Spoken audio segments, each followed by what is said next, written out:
Chapter 29. Cockneys. Then there is the steam engine style of driving. These drivers were mostly people from towns, who never had a horse of their own, and generally travelled by rail. They always seemed to think that a horse was something like a steam engine, only smaller. At any rate, they think that if only they pay for it, a horse is bound to go just as far and just as fast and with just as heavy a load as they please.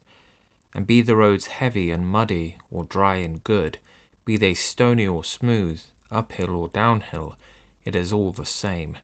On, one must go at the same pace with no relief and no consideration. These people never think of getting out to walk up a steep hill. Oh no, they have paid to ride, and ride they will. The horse? Oh, he's used to it. What were horses made for if not to drag people uphill? Walk! A good joke indeed. And so the whip is plied and the rein is chucked, and often a rough scolding voice cries out, "Go along, you lazy beast!" And then another slash of the whip, when all the time we are trying to do our very best to get along, uncomplaining and obedient, though often sorely harassed and downhearted. This steam engine style of driving wears us up faster than any other kind. I would rather go 20 miles with a good considerate driver than I would go 10 with some of these. It would take less out of me. Another thing, they scarcely ever put on the drag, however steep the downhill may be, and thus bad accidents sometimes happen, or if they do put it on, they often forget to take it off at the bottom of the hill, and more than once I have had to pull halfway up the next hill with one of the wheels lodged fast in the drag shoe before my driver chose to think about it, and that is a terrible strain on a horse. Then these cockneys, instead of starting at an easy pace as a gentleman would do, generally set off at full speed from the very stable yard, and when they want to stop, they first whip us and then pull up so suddenly that we are nearly thrown on our haunches and our mouths jagged with the bit. They call that pulling up with a dash, and when they turn a corner, they do it as sharply as if there were no right side or wrong side of the road. I well remember one spring evening I and Rory had been out for the day. Rory was the horse that mostly went with me when a pair was ordered, and a good honest fellow he was. We had our own driver, and he was always considerate and gentle with us. We had a very pleasant day. We were coming home at a good smart pace about twilight. Our road turned sharp to the left, but as we were close to the hedge on our own side, and there was plenty of room to pass, our driver did not pull us in. As we neared the corner, I heard a horse and 2 wheels coming rapidly down the hill towards us. The hedge was high, and I could see nothing, but the next moment we were upon each other. Happily for me, I was on the side next the hedge.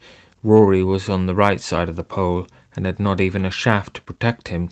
The man who was driving was making straight for the corner, and when he came in sight of us he had no time to pull over to his own side. The whole shock came upon Rory.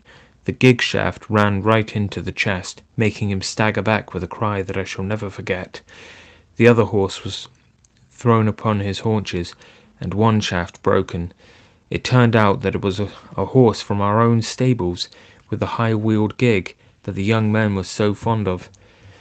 The driver was one of those random, ignorant fellows who don't even know which is their own side of the road, or if they know, don't care. And there was poor Rory with his flesh torn open and bleeding, and the blood streaming down.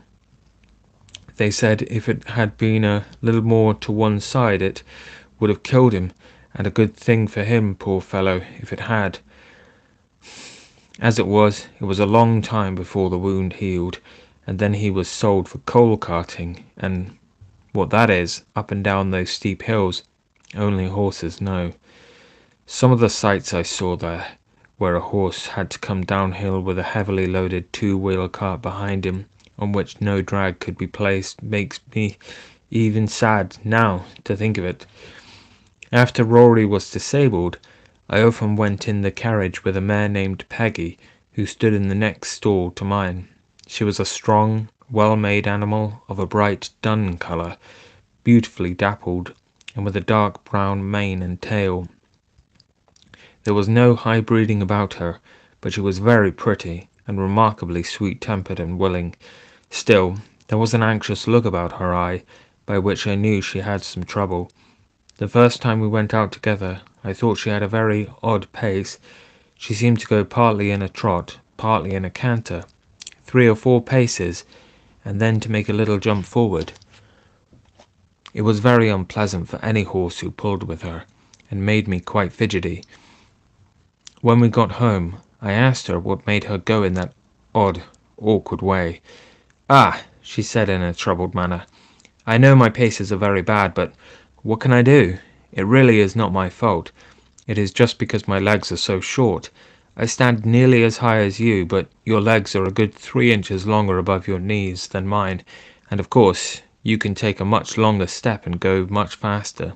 You see, I did not make myself. I wish I could have done so. I would have had long legs then. All my troubles come from my short legs," said Peggy in a desponding tone. "But how is it," I said, "when you are so strong and good-tempered and willing?" "Why, you see," she said, "men will go fast, and if one can't keep up to the other horses, it is nothing but whip, whip, whip all the time, and so I have had to keep up as I could, and have got into this ugly shuffling pace. It was not always so. When I lived with my first master, I always went a good regular trot, but then he was not in such a hurry. He was a young clergyman in the country, and a good kind master he was. He had 2 churches a good way apart, and a great deal of work, but he never scolded or whipped me for not going faster. He was very fond of me. I only wish I was with him now, but he had to leave and go to a large town, and then I was sold to a farmer. Some farmers, you know, are capital masters, but I think this one was a low sort of man. He cared nothing about good horses or good driving. He only cared for going fast. I went as fast as I could, but that would not do, and he was always whipping, so I got into this way of making a spring forward to keep up. On market nights he used to stay very late at the inn, and then drive home at a gallop. One dark night he was galloping home as usual, when all of a sudden the wheel came against some great heavy thing in the road and turned the gig over in a minute. He was thrown out, and his arm broken, and some of his ribs, I think. At any rate, it was the end of my living with him, and I was not sorry. But, you see, it will be the same everywhere for me. If men must go fast, I wish my legs were longer. Poor Peggy! I was very sorry for her, and I could not comfort her, for I knew how hard it was upon slow-paced horses to be put with fast ones. All the whipping comes to their share, and they can't help it. She was often used in the phaeton, and was very much liked by some of the ladies because she was so gentle. And some time after this she was sold to 2 ladies who drove themselves and wanted a safe, good horse. I met her several times out in the country, going a good steady pace, and looking as gay and contented as a horse could be. I was very glad to see her, for she deserved a good place. After she left us, another horse came in her stead. He was young, and had a bad name for shying and starting, by which he had lost a good place. I asked him what made him shy. "Well, I hardly know," he said. "I was timid when I was young, and was a good deal frightened several times, and if I saw anything strange, I used to turn and look at it. You see, without blinkers on, one can't see or understand what a thing is, unless one looks around. And then my master always gave me a whipping, which of course made me start on, and did not make me less afraid. I think if he would have let me just look at things quietly, and see that there was nothing to hurt me, it would have been all right, and I should have got used to them. One day an old gentleman was riding him, and a large piece of white paper or rag blew across just on one side of me. I shied and started forward. My master, as usual, whipped me smartly, but the old man cried out, "You're wrong! You're wrong! You should never whip a horse for shying. He shies because he is frightened, and you only frighten him more, and make the habit worse. So, I suppose all men don't do so. I am sure I don't want to shy for the sake of it, but how should one know what is dangerous and what is not, if one is never allowed to get used to anything? I am never afraid of what I know. Now, I was brought up in a park where there were deer. Of course, I knew them as well as I did a sheep or a cow, but they are not common, and I know many sensible horses who are frightened at them, and who kick up quite a shindy before they will pass a paddock where there are deer. I knew what my companion said was true, and I wished that every young horse had as good a master as Farmer Grey and Squire Gordon. Of course, we sometimes came in for good driving here. I remember one morning I was put into the light gig and taken to a house in Pulteney Street. Two gentlemen came out. The taller of them came round to my head. He looked at the bit and bridle, and just shifted the collar with his hand to see if it fitted comfortably. "Do you consider this horse wants a curb?" he said to the ostler. "Well," said the man, "I should say he would go just as well without. He has an uncommon good mouth, and though he has a fine spirit, he has no vice, but we generally find people like the curb." "I don't like it," said the gentleman. "Be so good as to take it off, and put the rein in at the cheek. An easy mouth is a great thing on a long journey, isn't it not, old fellow?" he said, patting my neck. Then he took the reins, and they both got up. I can remember how quietly he turned me round, and then, with a light feel of the rein, and drawing the whip gently across my back, we were off. I arched my neck and set off at my best pace. I found I had someone behind me who knew how a good horse ought to be ridden. It seemed like old times again, and made me feel quite gay. This gentleman took a great liking to me, and after trying me several times with the saddle, he prevailed upon my master to sell me to a friend of his who wanted a safe, pleasant horse for riding, and so it came to pass that in the summer I was sold to Mr. Barry.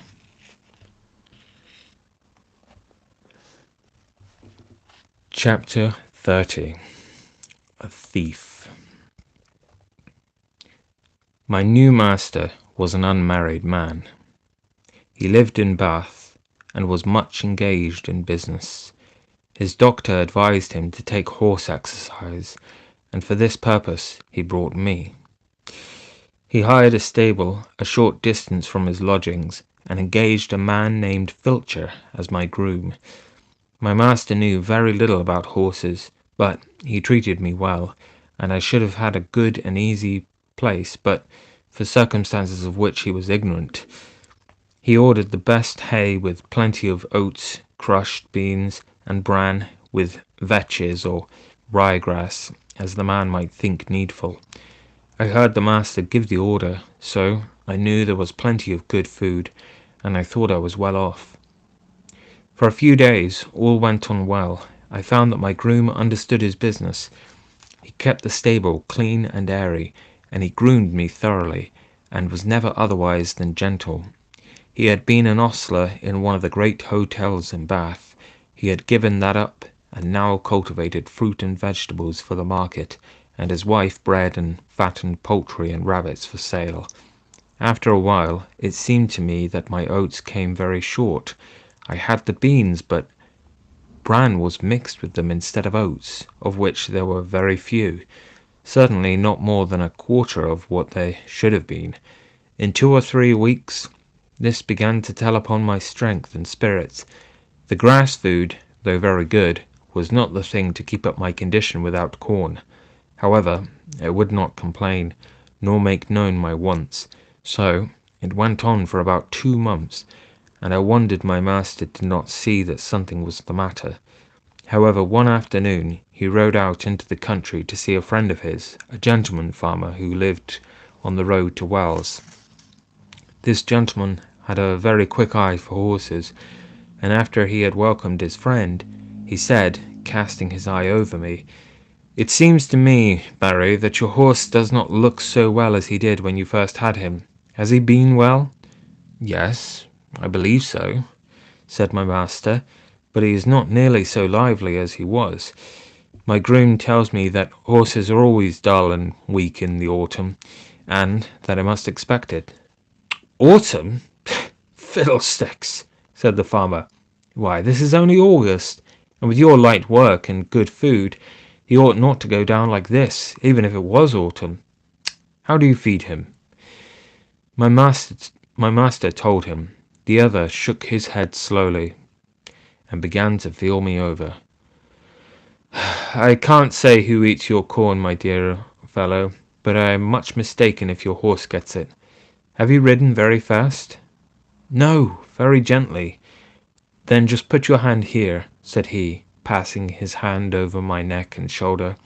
"He is as warm and damp as a horse, just come up from grass. I advise you to look into your stable a little more. I hate to be suspicious, and thank heaven I have no cause to be, for I can trust my men, present or absent. But there are mean scoundrels, wicked enough to rob a dumb beast of his food. You must look into it." And, turning to his man who had come to take me, "Give this horse a right good feed of bruised oats, and don't stint him." Dumb beast! Yes, we are. But if I could have spoken, I could have told my master where his oats went to. My groom used to come every morning about 6 o'clock, and with him a little boy, who always had a covered basket with him. He used to go with his father into the harness room where the corn was kept, and I could see them when the door stood ajar, fill a little bag with oats out of the bin, and then he used to be off. 5 or 6 mornings after this, just as the boy had left the stable, the door was pushed open, and a policeman walked in, holding the child tight by the arm. Another policeman followed, and locked the door on the inside, saying, "Show me the place where your father keeps his rabbits' food." The boy looked very frightened and began to cry, but there was no escape, and he led the way to the corn bin. Here the policeman found another empty bag like that, which was found full of oats in the boy's basket. Filcher was cleaning my feet at the time, but they soon saw him, and though he blustered a good deal, they walked him off to the lock-up, and his boy with him. I heard afterwards that the boy was not to be held guilty, but the man was sentenced to prison for 2 months.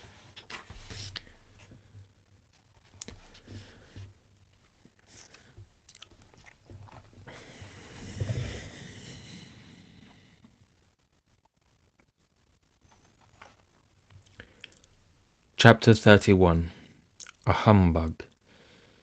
My master was not immediately suited, but in a few days my new groom came.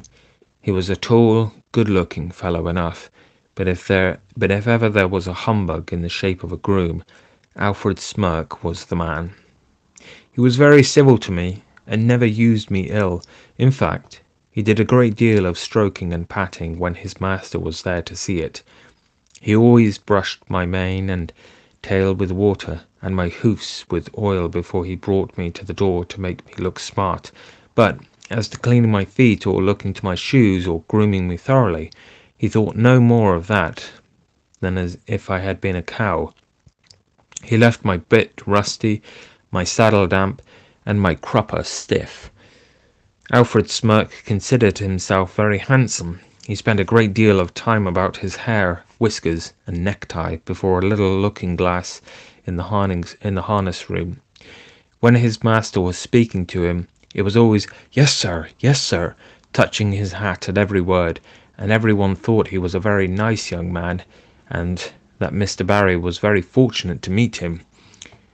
I should say he was the laziest, most conceited fellow I ever came near. Of course, it was a great thing not to be ill-used, but then a horse wants more than that. I had a loose box, and might have been very comfortable if he had not been too indolent to clean it out. He never took all the straw away, and the smell from what lay underneath was very bad. while the strong vapours that rose up made my eyes smart and inflame, and I did not feel the same appetite for my food. One day his master came in and said, "Alfred, the stable smells rather strong. Should not you give that stool a good scrub and throw down plenty of water?" "Well, sir," he said, touching his cap, "I'll do so if you please, sir. But it is rather dangerous, sir, throwing down water in a horse's box. They are very apt to take cold, sir. I should not like to do him an injury, but I'll do it if you please, sir." "Well," said his master, "I should not like him to take cold, but I don't like the smell of this stable. Do you think the drains are all right?" "Well, sir, now that you mention it, I think the drain does sometimes send back a smell. There may be something wrong, sir." "Then send for the bricklayer and have it seen to," said his master. "Yes, sir, I will." The bricklayer came and pulled up a great many bricks and found nothing amiss, so he put down some lime and charged the master 5 shillings, and the smell in my box was as bad as ever. But that was not all.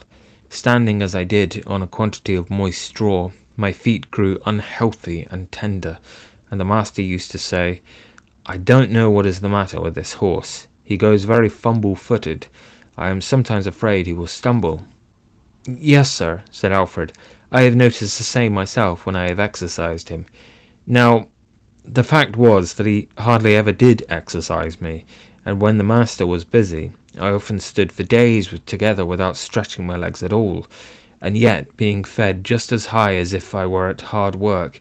This often disordered my health, and made me sometimes heavy and dull, but more often restless and feverish. He never even gave me a meal of green meat or a bran mash, which would have cooled me, for he was altogether as ignorant as he was conceited. And then, instead of exercise or change of food, I had to take horse balls and draughts, which, beside the nuisance of having them poured down my throat, used to make me feel ill and uncomfortable. One day my feet were so tender that, trotting over some fresh stones with my master on my back, I made 2 such serious stumbles that as he came down Lansdowne into the city, he stopped at the farrier's and asked him to see what was the matter with me. The man took up my feet one by one and examined them. Then, standing up and dusting his hands one against the other, he said, "Your horse has got the thrush, and badly too. His feet are very tender. It is fortunate that he has not been down. I wonder your groom has not seen to it before. This is the sort of thing we find in foul stables where the litter is never properly cleared. If you will send him here tomorrow, I will attend to the hoof, and I will direct your man how to apply the liniment which I will give him." The next day I had my feet thoroughly cleansed and stuffed with tow, soaked in some strong lotion, and a very unpleasant business it was. The farrier ordered all the litter to be taken out of my box day by day, and the floor kept very clean. Then I was to have bran mashers, a little green meat, and not so much corn till my feet were well again.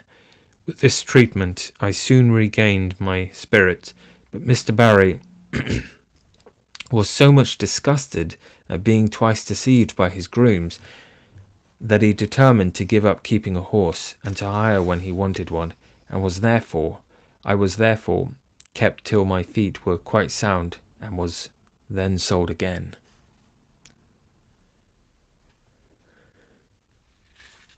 Part 3. Chapter 32. A Horse Fair.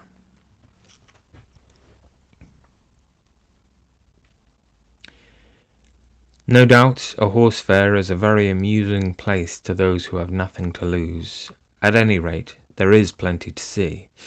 Long strings of young horses out of the country, fresh from the marshes, and droves of shaggy little Welsh ponies no higher than Merrylegs, and hundreds of cart horses of all sorts, some of them with their long tails braided up and tied with scarlet cord, and a good many like myself, handsome and high-bred, but fallen into the middle class, through some accident or blemish, unsoundness of wind, or some other complaint. There were some splendid animals, quite in their prime, and fit for anything. They were throwing out their legs and showing off their paces in high style as they were trotted out with a leading rein, the groom running by the side. But round in the background there were a number of poor things, sadly broken down with hard work, with their knees knuckling over and their hind legs swinging out at every step. And there were some very dejected-looking old horses, with the underlip hanging down and the ears lying back heavily, as if there was no more pleasure in life and no more hope. There were some so thin you might see all their ribs, and some with old sores on their backs and hips. These were sad sights for a horse to look upon, and who knows not but he may come to the same state. There was a great deal of bargaining, of running up and beating down, and if a horse may speak his mind so far as he understands, I should say there were more lies told and more trickery at that horse fair than a clever man could give an account of. I was put with 2 or 3 other strong, useful-looking horses, and a good many people came to look at us. The gentlemen always turned from me when they saw my broken knees, though the man who had me swore it was only a slip in the stall. The first thing was to pull my mouth open, then to look at my eyes, then feel all the way down my legs, and give me a hard feel of the skin and flesh, and then try my paces. It was wonderful what a difference there was in the way these things were done. Some did it in a rough, off-hand way, as if one was only a piece of wood, while others would take their hands gently over one's body with a pat now and then, as much as to say, "By your leave." Of course, I judged a good deal of the buyers by their manners to myself. There was one man, I thought, if he would buy me, I should be happy. He was not a gentleman, nor yet one of the loud flashy sort that called themselves so. He was rather a small man, but well made and quick in all his motions. I knew in a moment by the way he handled me that he was used to horses. He spoke very gently, and his grey eye had a kindly, cheery look in it. It may seem strange to say, but it is true all the same, that the clean, fresh smell there was about him made me take to him. No smell of old beer and tobacco, which I hated, but a fresh smell as if he had come out of a hayloft. He offered £23 for me, but that was refused, and he walked away. I looked after him, but he was gone, and a very hard-looking, loud-voiced man came.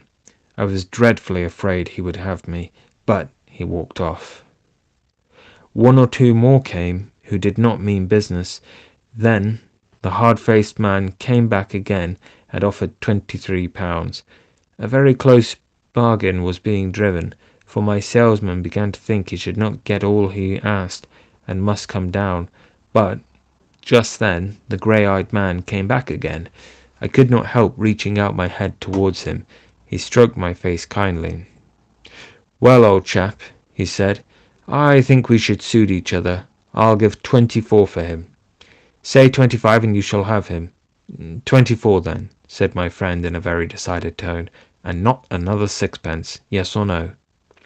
"Done," said the salesman, "and you may depend upon it there's a monstrous deal of quality in that horse. If you want him for cab work, he's a bargain." The money was paid on the spot, and my new master took my halter and led me out of the fair to an inn, where he had a saddle and bridle ready.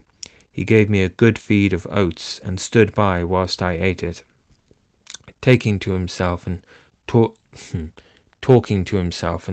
to me. Half an hour after, we were on our way to London, through pleasant lanes and country roads, until we came into the great London thoroughfare, on which we travelled steadily, till in the twilight we reached the great city. The gas lamps were already lighted. There were streets to the right, and streets to the left, and streets crossing each other for mile upon mile. I thought we should never come to the end of them. At last, in passing through one, we came to a long cab stand, when my driver called out in a cheery voice, "Good night, Governor." "Hallo!" cried a voice. "Have you got a good one?" "I think so," replied my owner. "I wish you luck with him." "Thank you, Governor." And he rode on. We soon turned up one of the side streets, and about halfway up that, we turned into a very narrow street, with rather poor-looking houses on one side, and what seemed to be coach houses and stables on the other. My owner pulled up at one of the houses and whistled. The door flew open, and a young woman followed by a little girl and boy ran out. There was a very lively greeting as my rider dismounted. "Now then, Harry, my boy, open the gates, and mother will bring us the lantern." The next minute they were all standing round me in a small stable yard. "Is he gentle, father?" "Yes, Dolly, as gentle as your own kitten. Come and pat him." At once the little hand was passing about all over my shoulder without fear. How good it felt! "Let me get him a bran mash while you rub him down," said the mother. "Do, Polly. It's just what he wants, and I know you've got a beautiful mash ready for me." "Sausage, dumpling, and apple turnover," shouted the boy, which set them all laughing. I was led into a comfortable, clean-smelling stool, with plenty of dry straw. I lay down, thinking I was going to be happy.